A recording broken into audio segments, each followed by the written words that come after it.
Que a paz de Cristo esteja com vocês. Mais uma vez aqui estamos para compartilhar a palavra de Deus aos seus corações. Você que muitas vezes procura esse canal para edificação, consolo ou ajuda.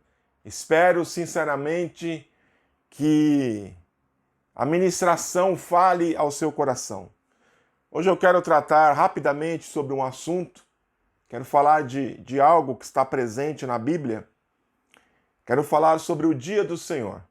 Para isso nós vamos ler uma passagem da Bíblia em Atos dos Apóstolos, no capítulo 2, a partir do verso 14.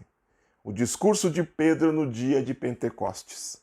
Diz assim: Pedro, porém, pondo-se em pé com os 11, levantou a sua voz e disse-lhes: Varões judeus e todos os que habitais em Jerusalém, seja-vos isto notório, e escutai as minhas palavras. Estes homens não estão embriagados, como vós pensais, sendo a 3ª hora do dia. Mas isso é o que foi dito pelo profeta Joel. E nos últimos dias acontecerá, diz Deus, que do meu espírito derramarei sobre toda a carne, e os vossos filhos e as vossas filhas profetizarão. Os vossos mancebos terão visões, e os vossos velhos sonharão sonhos. E também do meu espírito derramarei sobre os meus servos e as minhas servas naqueles dias, e profetizarão. E farei aparecer prodígios em cima no céu, e sinais embaixo na terra, sangue, fogo e vapor de fumo. O sol se converterá em trevas, e a lua em sangue, antes de chegar o grande e glorioso dia do Senhor. E acontecerá que todo aquele que invocar o nome do Senhor será salvo. Bom, o intuito hoje não é fazer uma exegese desta passagem, um contexto histórico.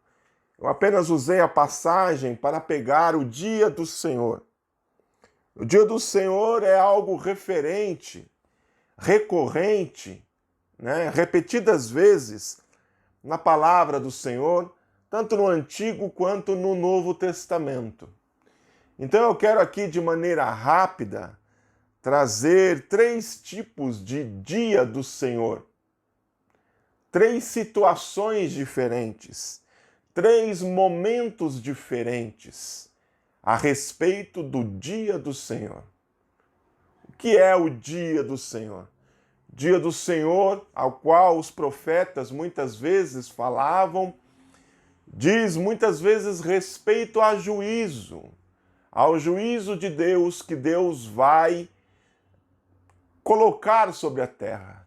Mas Joel, neste contexto, fala do dia do Senhor como algo inacreditável, onde o Espírito seria derramado sobre toda a carne, onde o Espírito seria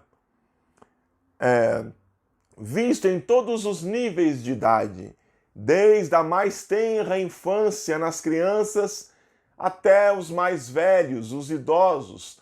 Todos eles seriam cheios deste Espírito. Então nós temos algumas nuances para discutir sobre o dia do Senhor. O primeiro dia do Senhor que eu quero discorrer sobre você, para você, é sobre após a ressurreição de Cristo. No Antigo Testamento nós temos um dia denominado, chamado Shabá, que Deus determinou para que o seu povo, e por que não dizer para a humanidade, já que o Shabá foi instituído antes da lei, antes que houvesse um povo chamado Israel, para que o povo descansasse nele, para que o povo parasse de fazer as suas ocupações e permanecesse em contato direto com ele e que confiasse nele a sua existência. Esse era o Shabá. Mas quando Jesus Cristo morre na cruz do Calvário, ao que tudo indica, no Novo Testamento, esse dia ele muda. Aquilo que antes era observado o Shabá, que é o nosso sábado, agora é chamado de dia do Senhor, que é o domingo. O domingo é colocado no lugar do sábado para que os crentes se reúnam em nome de Jesus para cultuar esse Deus encarnado, para servir e para, assim como o sábado, colocar a sua existência em favor de Deus, para Deus e com Deus. Então os cristãos começam a se reunir no domingo. Agora, sinceramente, eu acredito que dia do Senhor sejam todos os dias, porque todos os dias nós temos a oportunidade de nos colocar diante de Deus, de colocar a nossa existência em suas mãos e de aprender a confiar nesse Deus tão grande e longânimo. Estamos estudando na minha igreja a atualidade dos 10 mandamentos e foi mais ou menos isso que eu disse em relação ao quarto mandamento, que é a guarda do dia do sábado, que hoje seria o dia do Senhor. Independente do dia, já que temos visto que nos dias de hoje há muitos que trabalham no sábado, há muitos que trabalham no domingo, mas o importante é que a pessoa separe um dia para Deus. E é por isso que eu digo que dia do Senhor são todos os dias, se você realmente se coloca diante de Deus. O Espírito Santo está trabalhando. O Espírito Santo está ativo no mundo. O Espírito Santo está atuando no meio da igreja. Foi ele que levantou Pedro naquele dia para pregar esse sermão, para se recordar da passagem e da profecia de Joel a respeito de que o Espírito Santo seria derramado sobre toda a carne. Aqui se cumpre esta profecia. Ela se cumpre aqui, em Atos 2, no início da igreja. É quando a igreja dá o start, é quando se dá o play na igreja, é quando a igreja começa a caminhar. Bendito seja o nome do Senhor. E Joel e Pedro ainda fala mais, que esta promessa é para nós, é para os nossos filhos e é para todo aquele que o Senhor Jesus chamar. Ou seja, ela não se limitou ao contexto histórico de Atos 2, ela continua perpetuamente. Agora, isso não quer dizer que continuará para sempre. Aí me dá a deixa de falar de um segundo momento do dia do Senhor. O dia do Senhor em um outro contexto. Falamos do dia do Senhor como um dia para Deus, como o dia em que o Espírito Santo seria derramado. E nós temos vivido esses dias. Mas existe um segundo dia, um outro dia, também denominado dia do Senhor, que será diferente desse primeiro. O dia do Senhor também pode ser visto como o dia em que Jesus Cristo voltará para arrebatar a sua igreja, para estar de novo, para raptar a sua noiva, para levar a sua noiva aos ares, para realizar as bodas do Cordeiro, ou seja, o casamento entre a noiva, que é a igreja, e o Cordeiro, que é Jesus Cristo. Bendito seja o nome do Senhor. Esse dia é um dia muito importante. Esse dia é um dia que nós devemos aguardar, que a igreja do Senhor espera, assim como uma noiva espera e se prepara para o dia do casamento, assim nós, como povo de Deus, como noiva, devemos esperar o dia do casamento com o nosso noivo Jesus Cristo. Esse dia será um dia de felicidade para aqueles que estiverem em Cristo, para aqueles que colocaram em Deus a sua esperança, para aqueles que confiaram em Deus, será um dia glorioso. A trombeta soará e nós estaremos para sempre com Jesus. Bendito seja o nome do Senhor.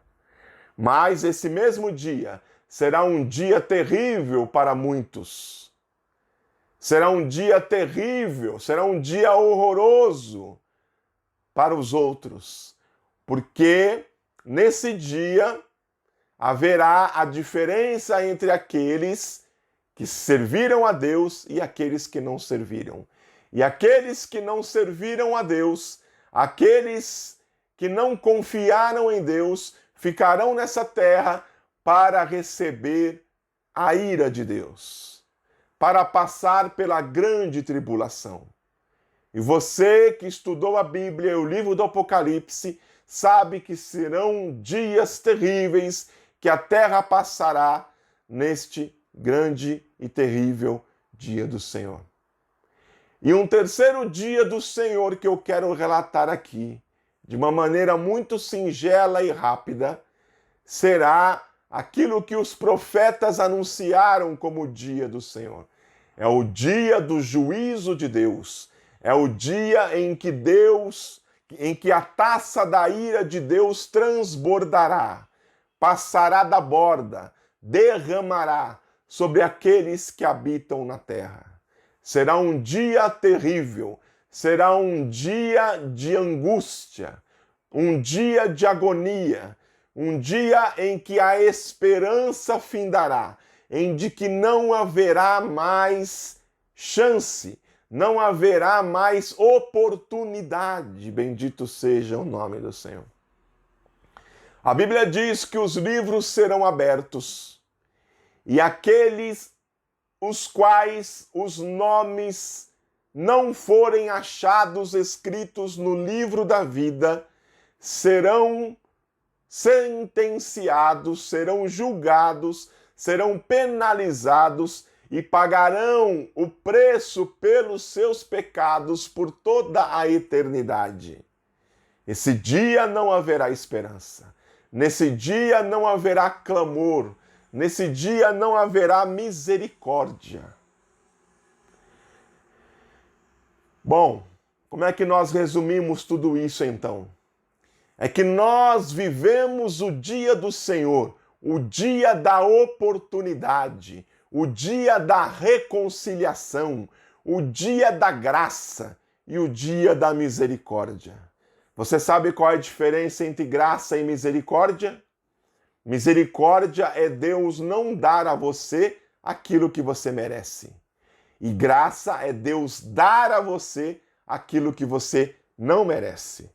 Essa é a diferença básica entre misericórdia e graça. Nós vivemos o dia do Senhor, o dia da oportunidade. Você tem a oportunidade de servi-lo, você tem a oportunidade de aceitá-lo, você tem a oportunidade de se achegar a Ele, de ter uma comunhão com Ele, um relacionamento com Ele, uma intimidade com Ele. Essa oportunidade um dia findará. Esse dia, um dia chegará ao fim. E haverá também um dia de ajustes de conta, um dia de acerto de contas. E nesse dia, o dia de juízo de Deus, onde Deus vai estar 100% em ira, não haverá mais oportunidade, não haverá mais chance, não haverá mais clamor. Haverá apenas pranto e ranger de dentes, como costumava dizer Jesus Cristo. Você tem a oportunidade de viver o dia da oportunidade. Você tem a chance de viver o dia onde Deus se mostra 100% amor. Não queira que o tempo passe para que você se encontre com Deus 100% ira. A diferença entre céu e inferno, já que nós estamos falando de diferenças, é essa. É que no inferno, Deus está lá presente no inferno, mas está lá em ira. E no céu, Deus se faz presente de uma forma especial, porque Ele está lá em amor. Que nós possamos aproveitar esse dia do Senhor para nos aproximarmos ainda mais de Deus, para termos um relacionamento com Ele, para que quando chegue o dia do Senhor em ira, nós estejamos seguros na palma de suas mãos, nós estejamos seguros no seu peito, nós estejamos escondidos em Cristo. Que Deus abençoe a sua vida, em nome de Jesus.